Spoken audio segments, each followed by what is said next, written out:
사랑하고 존경하는 성도님들, 찬양을 좋아하십니까? 아멘. 다 좋아하신 분들만 계신 것 같습니다. 평소에도 찬양을 많이 부르시나요? 네, 할렐루야, 훌륭하십니다. 저도 찬양을 참 좋아하고, 그래서 평소에 듣는 것도 좋아하고 막 흥얼거리면서 부르는 것도 좋아합니다. 어렸을 때 생각해보면 저희 집에는 항상 이 찬양 소리가 울려 퍼졌습니다. 저희 어머님은 막 집안일 하시면서 막 찬양을 오 이렇게 아름다운 소리로 막 찬양송을 부르셨었고요. 또 옛날 이 오디오 카세트 테이프가 있었을 시절에 그 찬양 전집이 쫙 있었습니다. 그래서 뭐 두란노 경배와 찬양도 있고 이것저것 있어서 계속 설거지 하실 때도 밥 지으실 때도 그거 틀으시면서 찬양을 계속 부르시면서 집안일 하셨던 게 기억납니다. 저희 아버지도 집에서 거의 매일 저녁마다 기타를 치시면서 찬양을 하셨습니다. 그래서 저는 참 감사하게도 찬양이 가득한 환경 속에서 자라났습니다. 그래서 그럴까요? 제가 찬양을 좋아하게 된 또 은혜가 있는 것 같습니다. 제가 근데 원래는 이제 옛날 어른들의 찬양 스타일이 사실 저희 세대에는 MZ의 M이거든요. 좀 잘 맞지 않았었어가지고 그때는 잘 안 좋아하다 청소년 때 외국 영어 찬양을 듣게 됩니다. 너무 충격적이었습니다. 아니 이렇게 멋진 찬양이 있다니. 사실 이제 그리스도인으로서 막 가요 듣고 팝송 듣는 건 조금 찝찝하니까 이거 영어 찬양은 되게 세련되고 좋더라고요. 그래서 저희 이제 그때 막 MP3가 막 나왔을 당시 그 MP3에 불법으로 다운받아가지고 이렇게 회개해야 되는데요. 열심히 찬양을 많이 들었었습니다. 그러다가 어느덧 그 찬양을 계속 듣다 보니까 그 찬양 가사도 알게 되고 성경 찾아보게 되고 하면서 제가 어느덧 은혜를 받더라고요. 찬양은 참 강력한 은혜의 통로이라고 생각합니다. 예수님을 전혀 모르고 지내던 청소년들도 청년들도 이렇게 교회에서 들리는 찬양을 우연히 듣다가 이게 무슨 노래지? 좋은데 좀 더 알아보고 듣다가 예수님 만나고 경험하는 경우도 상당히 많습니다. 그러니까 찬양이 참 놀라운 하나님의 은혜의 통로인 것 같아요. 찬양 우리로 하여금 하나님과 이제 친밀한 관계를 쌓도록 인도하는 것 같습니다. 시편 34편 1편도 보면 시편 기자가 이렇게 고백하죠. 내가 여호와를 항상 송축하며 내 입술로 항상 주를 찬양하리이다. 우리의 일상 속에서도 이렇게 우리 입술에 항상 찬양의 소리가 있다면 얼마나 좋을까요? 그분의 선하심을 늘 고백하고 언제나 늘 나의 입술로 하나님께 감사할 수 있다면 너무 좋을 것 같습니다. 그럼 찬양을 부르다 보면 자동적으로 그런 마음들이 조금씩 생기는 것 같아요. 그러지 않으십니까? 그래서 저는 때때로 이 안에서 막 부정적인 감정들이 막 솟아오를 때 억지로 막 찬양을 하기도 합니다. 그럼 그 찬양의 능력으로 저희 나쁜 감정을 이겨내기도 하더라고요. 시편 28편 7절을 보니까 또 저와 비슷한 상황 가운데 있는 사람이 이렇게 고백한 것 같습니다. 여호와는 나의 힘과 나의 방패이시니 내 마음이 그를 의지하여 도움을 얻었도다. 그러므로 내 마음이 크게 기뻐하며 내 노래로 그를 찬송하리로다. 사실 저는 어제까지 좋은 휴가를 잘 다녀왔습니다. 일본 홋카이도 북해도에 또 갔다 왔는데요.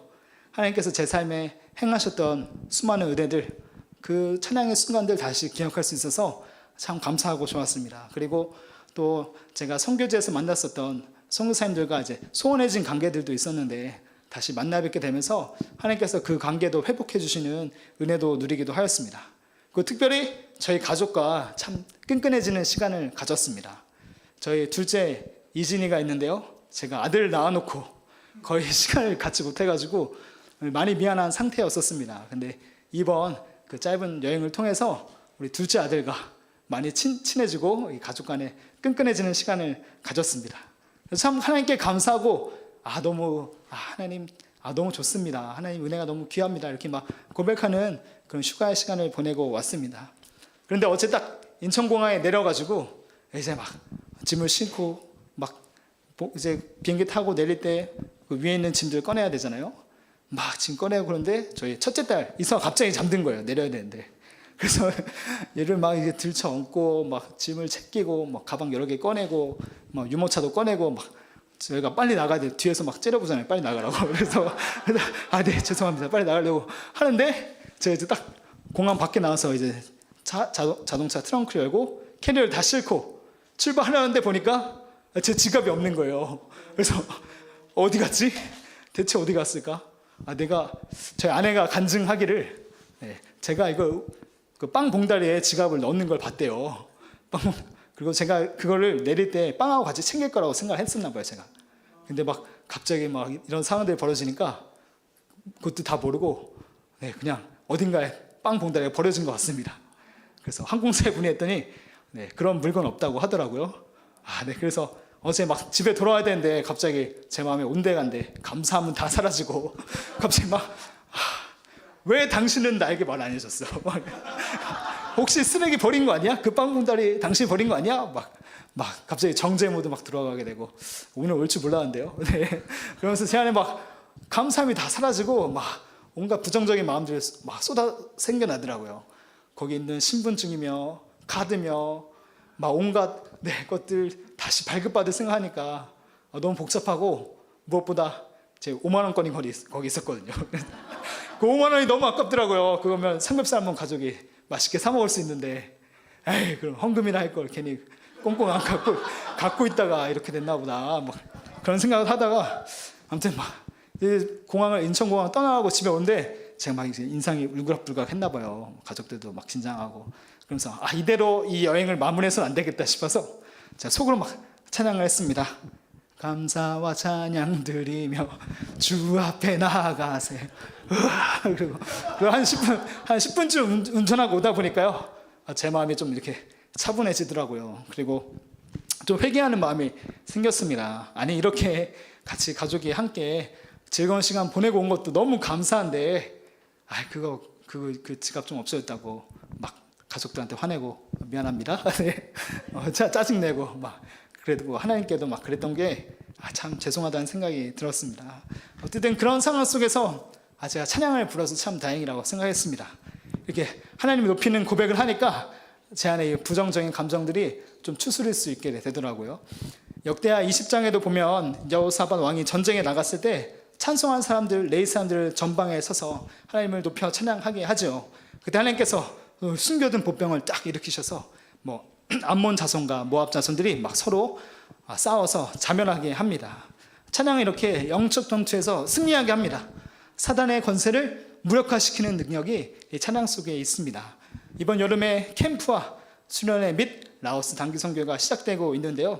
우리 영혼 오른교회가 이렇게 기도하고 찬송함으로 사단의 권세를 결박하고 하나님 주시는 승리를 우리가 가득 쟁취했으면 좋겠습니다. 하나님 오늘도 우리를 이렇게 찬양하는 삶으로 초청하고 계십니다. 오늘 함께 읽은 말씀에는요, 마리아의 찬양이 기록되어 있습니다. 소위 이 부분을 마리아의 찬가라고 표현을 하죠. 그 본문의 일부분이 담겨져 있는데요. 한번 상상해 보셨으면 좋겠습니다. 내가 하나님께 찬양 드린 고백이 성경으로 기록되다니. 수천 년 수많은 사람들에게 하나님을 높여드리는 그 찬송이 되다니. 마리아가 지금 생각하면 너무 영광스러울 것 같습니다. 그 찬양을 드릴 당시에는 마리아가 자기의 고백이 이렇게 될 거라고는 상상을 못했을 것 같아요. 근데 이것이 하나님께서 기뻐하신 고백이었으니까 이렇게 오늘 누가복음에 기록된 그 마리아의 찬송을 우리가 함께 공유할 수 있게 되는 것이죠. 우리의 삶도 이렇게 하나님이 기뻐하시는 찬양으로 올려드려지길 소망합니다. 또 우리의 찬양의 고백이 또 누군가를 일깨우고 또 누군가가 하나님 돌아보게 하는 그런 능력의 통로가 될 줄 믿습니다. 오늘 이렇게 마리아의 모습을 살펴보면서 우리에게 찬양의 삶으로 초대되기 위해서 필요한 태도가 무엇인지 좀 살펴보고자 합니다. 첫째로 우리는 말씀을 믿을 때, 하나님께서 하신 말씀을 믿을 때 우리가 복의 찬송이 되게 됩니다. 동정녀 마리아는 어느 날 천사로부터 아이를 잉태할 것이다 라는 예고를 듣습니다. 수태고지라고 하죠. 그 아이가 어떤 아이입니까? 누가복음 1장 32절에 보시면 다윗의 보좌를 이을 아이라고 합니다. 남편 요셉과 어떤 육체적인 관계에서 태어난 아이가 아니라 마리아에게 성령의 권능이 확 덮어지면서 태어난 아기, 바로 메시아 예수 그리스도를 잉태하게 되는 것이죠. 이 천사의 수태고지가 마리아에게 임했을 때 마리아가 어떻게 반응합니까? 순종하는 모습을 보여줍니다. 누가복음 1장 38절 말씀 우리 한 목소리 한번 읽어보겠습니다. 마리아가 이르되 주의 여종이오니 말씀대로 내게 이루어지리다 하매 천사가 떠나가니라. 하나님께서 천사를 통해서 하신 말씀이 이루어질 것이라는 그 믿음, 그 온전한 믿음이 마리아에게 있었던 것입니다. 그때 마리아가 어떻게 했나요? 39절에 보면 이때 마리아가 일어나 빨리 산골로 가서 유다의 한 동네에 이르렀다고 합니다. 마리아가 즉시, 어린 마리아인데요, 어린 마리아가 즉시 이 천사의 예고를 듣고 일어났습니다. 그리고 저 산골로 간대요. 학자들은 이 산골이 저기 남쪽 남유다 헤브론 산골짜기라고 추정하고 있습니다. 나사렛에 마리아가 있었다고 가정하면 여기 나사렛에서부터 여기 헤브론 산골까지는 약 150km 정도가 됩니다. 근데 마리아는 바로 이곳으로 달려간 것이죠. 왜 달려갔을까요? 그곳에 천사가 알려준 엘리사밧이 있었기 때문입니다. 엘리사밧도 이런 상태였죠. 너의 친척 엘리사밧도 늙은 나이에 임신을 했다. 자연적으로 임신이 불가능한 그때에 하나님의 능력으로 아들을 잉태하였다라고 천사가 알려준 것입니다. 불임으로 수치를 당했던 여인 엘리사벳에게 아이가 있다니, 그것도 6달이나 된 아이가 뱃속에 있다니, 마리아는 이 이야기를 듣고 하나님이 일하시는 건가? 엘리사벳을 만나보고 싶다. 엘리사벳을 만나면 나에게 일어난 일도 내가 믿음으로 반응할 수 있게 되지 않을까? 그런 하나님의 말씀에 대한 이 믿음과 확신, 확인하고 싶은 마음이 가득 들었던 것 같습니다. 그래서 바로 마리아가 이 150km 떨어진 남유다로 향하게 되죠. 믿음이 있었기 때문에 마리아가 일어선 것입니다. 믿음이 있었기 때문에 엘리사벳을 찾아가게 된 것이죠. 이렇게 때때로 우리 삶에는 하나님께서 도전하신 일들에 대해서 우리의 믿음을 재차 확인하는 순간들이 반드시 필요합니다. 뭔가 이렇게 하나님의 음성이 약간 이렇게 삶에 도전되는 때가 있지 않으십니까? 그때 하나님께서 내게 말씀하신 게 사실인가? 이 일을 이루실 것인가? 확인하는 과정들이 우리 삶에 있다면 저는 그것이 너무도 스릴 넘치고 좋더라고요. 이번 특별히 여름에 라오스 단기 선교 가신 분들이 이곳에 계십니다. 축복하고요. 정말로 부럽습니다. 저 가고 싶거든요. 가고 싶은데 갈 수가 없네요. 그래서 저는 나름 믿음의 순종을 제 나름대로 했습니다. 뭐냐면 제가 몇 주 전에 주일 오전 예배 드리는데 예배 중에 하나님께서 제 마음에 막 도전을 주시는 거예요. 그런 순간들 있잖아요. 왠지 이거 성령님께서 마음을 두드리신 거야. 이건 절대 사단이 줄 수 있는 생각도 아니고 내 마음에 의한 것도 아니고 하나님이 막 주권적으로 두드리시는 그 약간 그 부담감 있는 도전이 있지 않습니까? 수봉아, 너의 아내를 보내라. 이게 왜 제가 가는 게 아니고요. 그러다가 정확히는요, 하나님 마음에 감동을 주시더라고요. 만약에 저희 아내가 이번에 라오스에 가고 싶다고 하면은 절대 말리지 말고 절대 싫은 티 내지 말아라. 이런 얘기를 저희 마음에 도전을 주셨습니다. 사실 작년에 몽골에 저희 교회에서 갔었을 때 아내가 같이 가고 싶어 했었거든요. 근데 제가 아무리 생각해봐도 이 말이 안 되는 거예요. 딸은 어떻게 하고 가면 민폐되고 이거 가서 우리 1인분도 못한다. 막 그러면서 안 돼, 무슨 말이냐 그러면서 제가 뜯어 말렸습니다.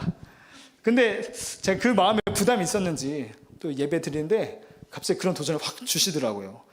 열방을 섬길 일인데 주의 복음을 전하러 하나님의 사람을 세우러 가는 일인데 수봉아, 너가 왜 막어? 너가 왜 장애물을 놓냐? 그런 마음의 부담을 막 주셔가지고 제가 이제 예배 끝나고 집에 가서 얘기했습니다. 당신 아무래도 주님이 부르시는 것 같아. 예배 중에 뭐 어떤 느낌이 오지 않았어? 막 마음이 꿈틀꿈틀 난가? 막 이런 마음 들지 않았어? 제가 그래서 마음 그런 감동이 있었다면 그냥 가라고 했습니다. 근데 아무리 생각해도 좀 모르겠어요. 이 돌도 안 된 아들을 데리고 막 댕결도 많다는데 지금 가서 모기 몰려오면 어떡하지? 큰일 나면 어떡하지? 막 이런 인간적인 계산이 되는데 이거 왠지 모르겠어요. 뭐 무모한 걸지 모르겠지만 하나님이 약간 두드리시는 느낌이 있어서 나 모르겠다, 하나님이 알아서 하시겠지, 이렇게 가나 제발 좀 가줘, 이렇게 제가 부탁했습니다. 근데 본인도 이렇게 기대한 마음이 있더라고요. 참 이것을 보면서 라오스 미션 트립에 하나님의 은혜가 정말로 크겠다, 정말 부럽다, 이 생각이 제 안에 많이 들기 시작했습니다. 꼭 이렇게 단기 선교뿐만 아니라 하나님 나라를 세우는 그 어떤 일에도 이 하나님께서 우리 마음에 믿음의 문을 이렇게 두드리신다면 어떤 작은 모양이라도 꼭 순종하시기를 축복합니다. 이 어린 소녀 마리아가 이 주님의 그 천사의 음성에, 하나님의 음성에 응답합니다. 엘리사벳을 만나면 하나님께서 더 확신을 주시겠다.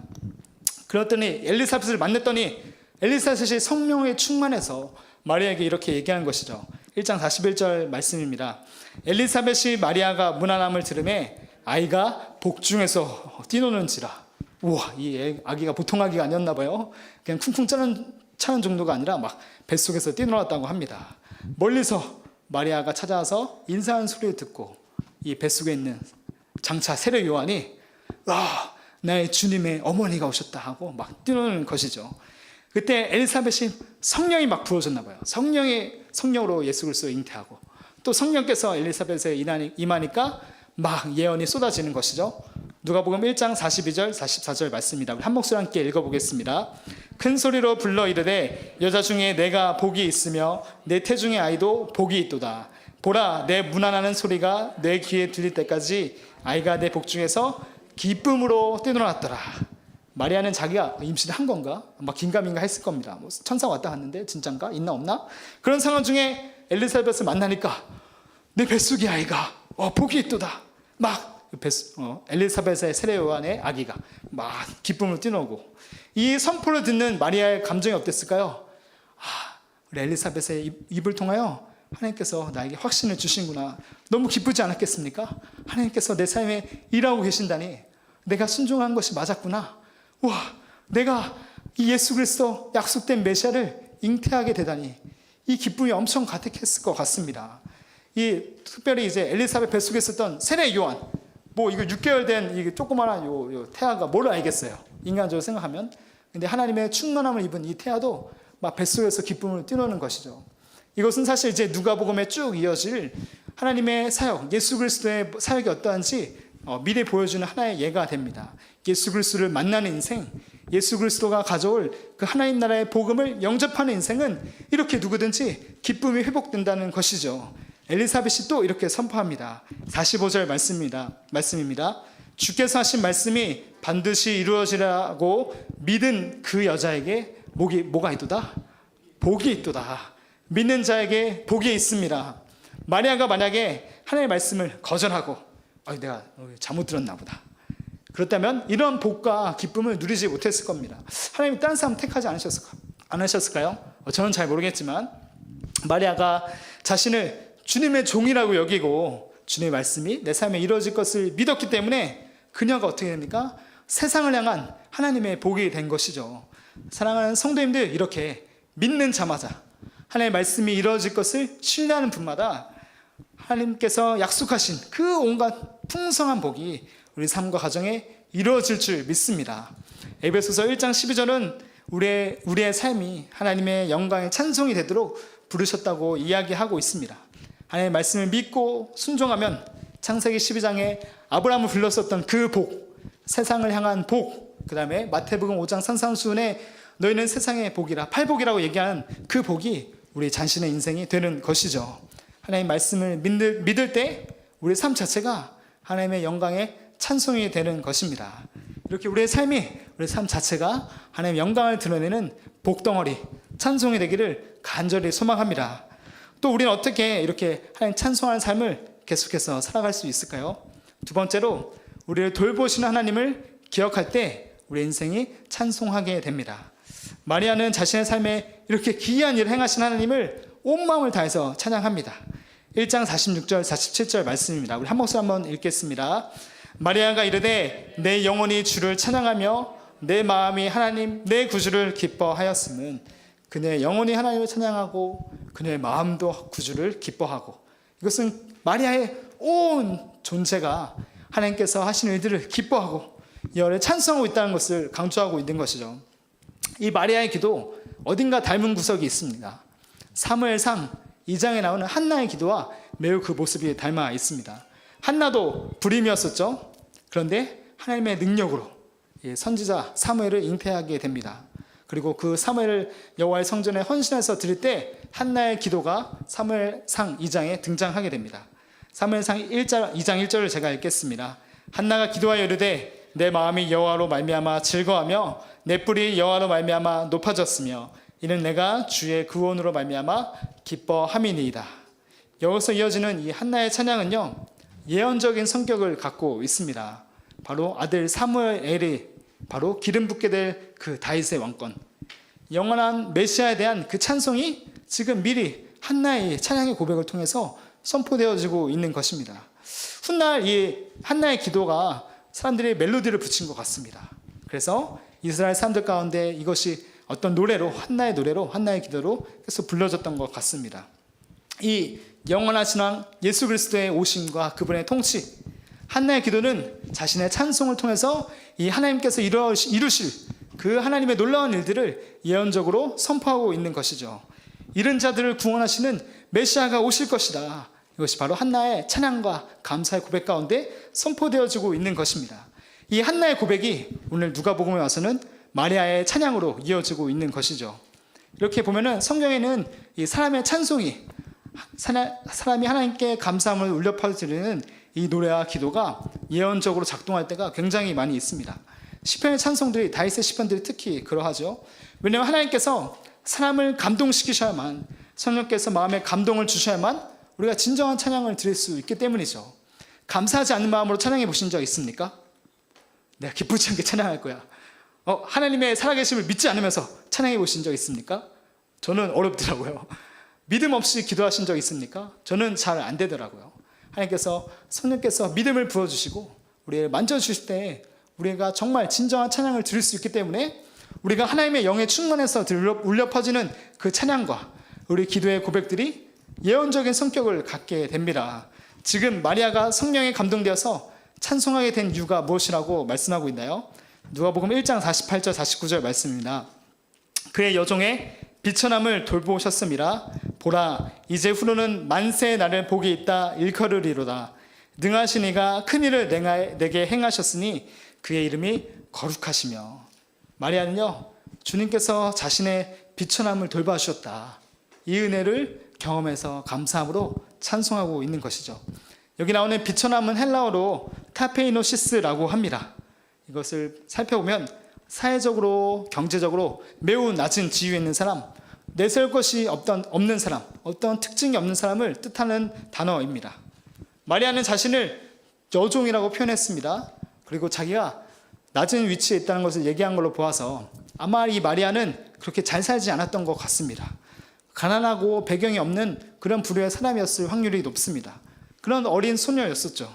그런데 크고 놀라우신 하나님이 마리아에게 찾아오니까 낮은 신분이던 마리아가 하나님의 큰 일을 경험하게 되고 하나님께서 높여주시는 이 놀라운 은혜를 경험하게 됩니다.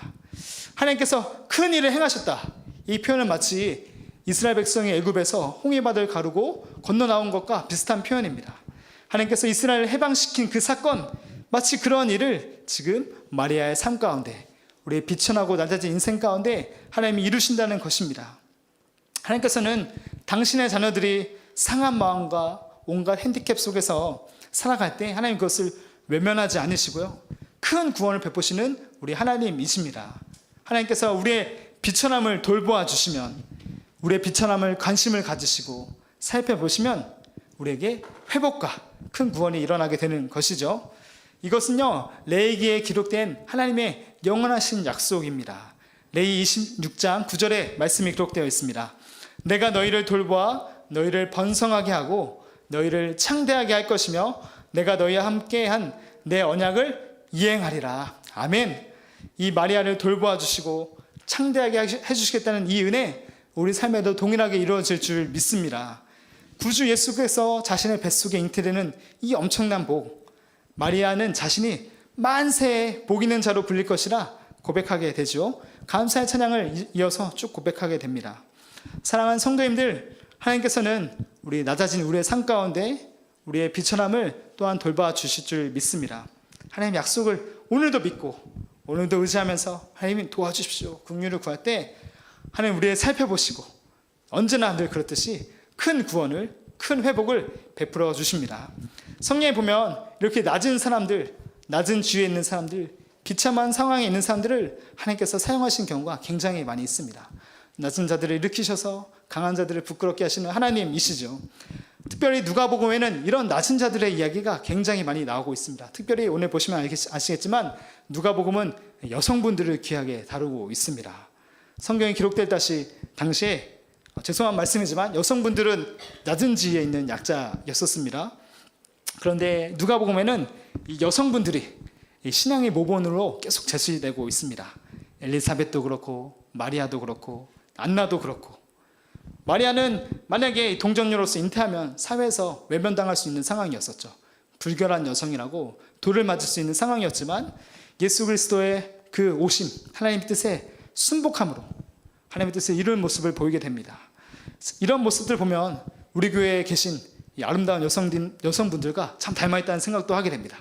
이렇게 주님께 순복하는 모습, 자기를 희생하고 내가 낮아지더라도 하나님 뜻에 순복하는 모습, 참 여성의 리더십이 교회를 든든히 세우는 하나님의 축복의 통로가 된다는 사실을 또 말씀을 통해서 우리 교회의 모습을 통해서 살펴보게 됩니다. 하나님의 구원은 낮은 자를 높여주시는 구원, 낮은 자를 사용하셔서 강한 자들을 부끄럽게 하시는 구원입니다.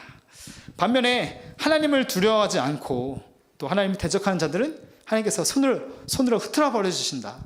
마리아가 고백합니다. 또 하나님을 두려워하면서 하나님의 은혜를 겸손히 구한 자들은 하나님의 그 인생을 사용하신다 고백하고 있습니다.